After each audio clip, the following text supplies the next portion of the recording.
It was a perfect summer day in Barbados. The sun smiled from a bright blue sky, the waves whispered against the shore, and the beach was alive with music, families, and laughter. Three best friends, Cindy, Darrell, and Monalisa, raced down the warm sand with their shiny blue beach ball, their sandals kicking up little clouds behind them. "First one to the water wins," shouted Cindy, her ponytail bouncing as she ran. Darrell laughed, huffing behind her. "You always win." Monalisa caught up and tapped the ball with her foot. "Let's play bounce tag. Last one to touch the ball is a sandy crab." "Not a sandy crab again." Darrell groaned, pretending to fall dramatically in the sand. They played and played, chasing the ball, diving into shallow waves, and splashing each other with seawater.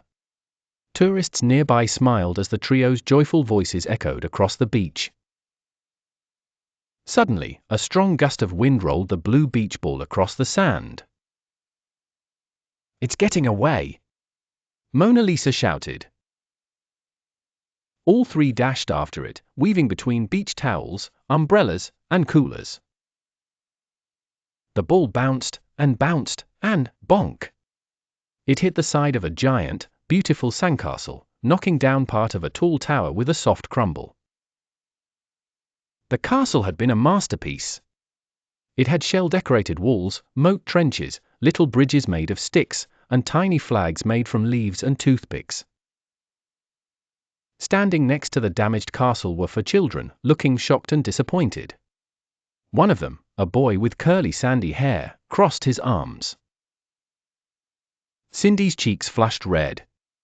"We're really sorry," she said. "We didn't mean to." The wind blew the ball. Darrell picked up the ball and held it behind his back. "Yeah. It was an accident, but it was still our fault. We should have been more careful." Monalisa stepped closer and nodded. "We respect all the work you did. That castle was amazing. Please like, share and subscribe to my channel. Bye.